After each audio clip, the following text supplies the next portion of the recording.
Hey there YouTube lovers, my name is BB8 and today we are going to review Suicide Squad Kill the Justice League. I've known about this game's existence for quite a while now, and since then I have been heavily put off buying it because of its live service structure, the battle pass, microtransactions and mandatory online play. But how did I even play this game if I didn't buy it? Well, I have two accounts on my PlayStation, one for the games I own and the other for the games I borrow from others. I borrowed Kill the Justice League from someone in college just so I can form an opinion on it, and as I did with Enchanted Portals last year, which I honestly didn't like. But is Kill the Justice League actually that bad? Well, you're about to find out. So without further ado, let's get into it, shall we? For the gameplay, set in the large open world of Metropolis, Suicide Squad Kill the Justice League aims to offer an action-packed experience, and this can be annoying for players, yet since the requirement for an internet connection detracts from the overall experience. Even though the game includes 4 playable characters, Deadshot, Harley Quinn, Captain Boomerang and King Shark, their reliance on guns raises the question on how combat techniques can be diverse. In comparison to games like Overwatch, which is one of my favourite shooting games of all time, which is exceptional at providing each character with a unique arsenal of moves, Kill the Justice League fails to differentiate its heroes via unique abilities. Harley Quinn, for example, may have shown her signature hammer from the comics, or her baseball bat from the Birds of Prey movie, while King Shark could have shown off his fierce teeth. I would have enjoyed the game more if King Shark actually ate enemies whole, like in the 2021 Suicide Squad movie, which is way better than this game, and in the comics. They did it in Man-Eater, why didn't they do it in Kill the Justice League? The traversal choices for each character do offer a variety of fascinating ways to navigate the map, standing out as a strength despite this flaw. I wanted to talk about the heads-up display in particular, because I do think the amount of elements on the heads-up display does make it overwhelming and distracting. Spider-Man does the heads-up display perfectly, but Suicide Squad Kill the Justice League has too many elements to work with, and I do think they could have them cut them down a bit. In addition, the cooperative multiplayer mode that allows for up to 4 players enhances the enjoyment of the game at least. But the repetitive missions and boring enemy variety detract from the overall enjoyment by creating a sense of boredom a bit. Bosses can offer unique challenges, however, the post-defeat cutscenes are uninteresting and fail to make any more of the pleasure of victory.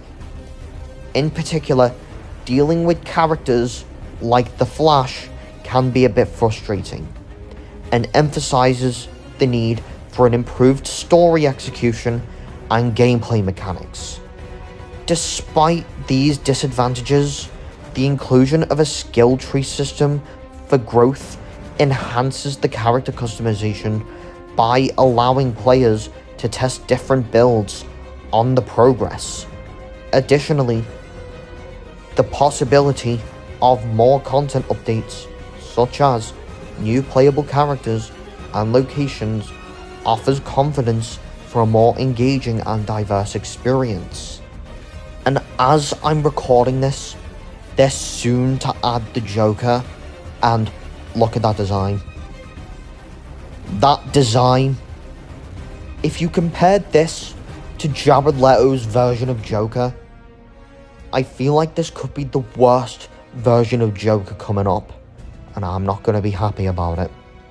For the story starts off with the appearance of the title squad, who Amanda Waller pushed into service by promising to kill them with implanted bombs, as the superhero group, the Justice League, gets taken control by the villain Brainiac. The group is tasked with defeating him, but ultimately find themselves battling for Earth's fate, when the crew travels through hazardous areas of Metropolis and beyond. Connections alter and betrayals emerge. With each encounter, the squad confronts greater risks while they travel through a hostile landscape populated by brainwashed heroes and frightening enemies. Tensions escalate as the team fights to stay alive and negotiates the legally difficult circumstances of their missions, while the fate of the planet lies in their balance. The game's writing, in my opinion, is really terrible because of the ridiculous scenes such as, I don't really want to have to say this in a YouTube video, but Captain Boomerang goes for a #1 on the Flash's body. I mean, that's really disgusting. It's not funny, it's disgusting. Who on the writing team for Suicide Squad Killed the Justice League thought it was a good idea to put that as a scene in the game? And Kill the Justice League wasn't ever hilarious. No matter how hard it tried to be funny, it just wasn't. Although I understand the game is called Kill the Justice League, I hated the way that each member was killed. Wonder Woman's death was the only one I felt was appropriate to the character.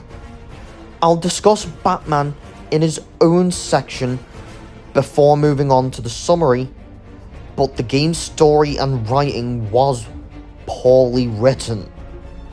And now, I really wanted to talk about this, because this part of the game made me feel a bit salty, and that is Batman / Kevin Conroy.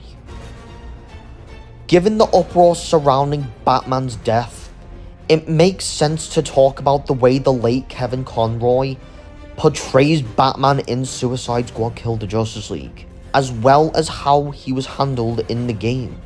The manner in which the game portrays Batman's death feels rushed and dismissive of Kevin Conroy's legacy.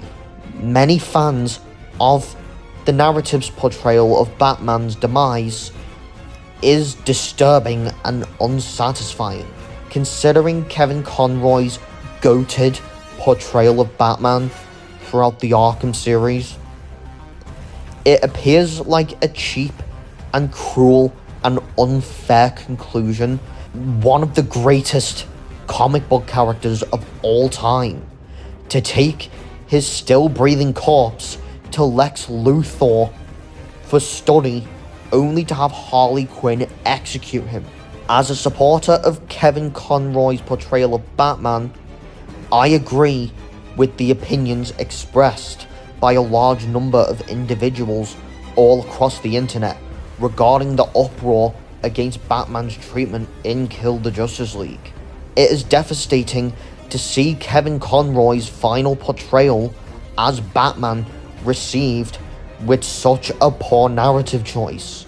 Considering his outstanding performance as Batman throughout the years, this abruptness and disrespect for the character's history, especially in the wake of Kevin Conroy's passing in late 2022, only makes fans, including me, feel more bitter and more salty.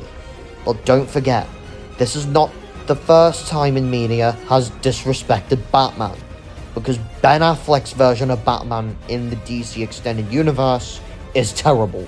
For the summary, the gameplay, I'm going to give it a 5 out of 10. The gameplay can get repetitive at times, thanks to its boring mission structure and lack of enemy variety.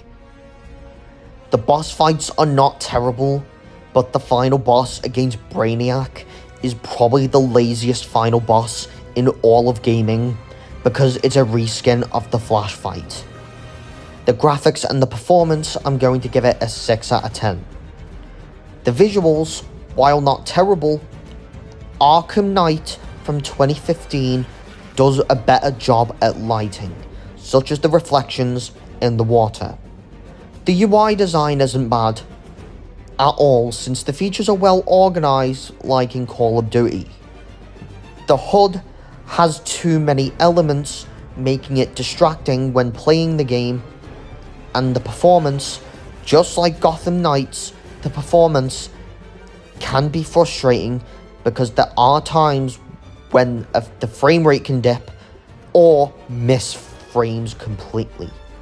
For the story, I'm going to give it a 3 out of 10. The story and the writing are misses for me, especially with how each member of the Justice League, apart from Wonder Woman, was killed off. For the characters, I'm going to give it a 4 out of 10. I honestly hated the Kill the Justice League versions of each DC character, only because Captain Boomerang tried to be funny by going for a number 1 on the corpse of the Flash, but it just wasn't. For the content, I'm going to give it a 4 out of 10. A majority of the game's content is locked behind a paywall.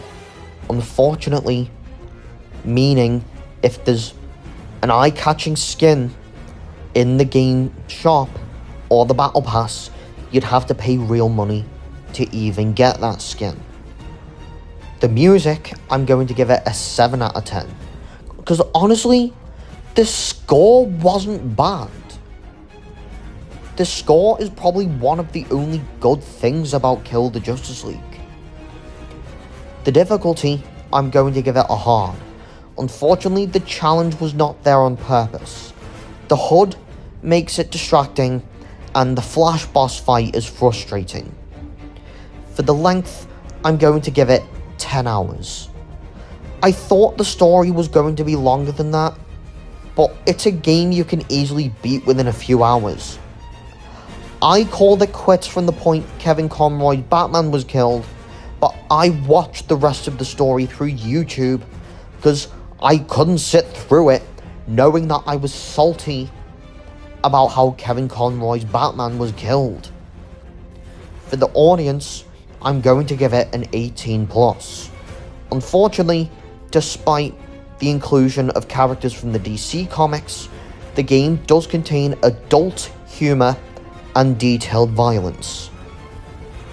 And for the perk, I'm going to give it the borrow or stream perk. I don't recommend owning Kill the Justice League, only because you'd be paying a ridiculous amount of money for a live service game, and I'm sorry to say this, but I don't think Kill the Justice League will last longer than 5 years, since it failed to research why Marvel's The Avengers from Square Enix failed. But Kill the Justice League, even though it's not a good game, is a great example on why you should never ever pay to own a live service game, and showcases why I'm against an all live service future in gaming.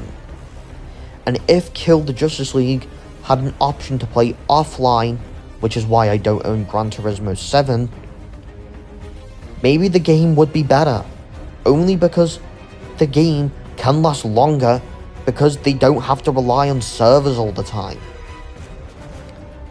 And overall, I give Suicide Squad Kill the Justice League a 4 out of 10. Suicide Squad Kill the Justice League is unfortunately the most disappointing game in the past 5 years. Besides Redfall and Pokemon Brilliant Diamond and Shining Pearl, it has frustrating multiplayer, heads-up display and mission structure. The narrative tries to be funny, but thanks to Captain Boomerang, it just wasn't. DC has not had it easy in the video game department in the past few years, but since James Gunn, who directed Guardians of the Galaxy, has confirmed that video games will be a part of his new DC universe. Hopefully those games will actually be better than Kill the Justice League and the mediocre Gotham Knights. So guys, what did you think of my review of Suicide Squad Kill the Justice League?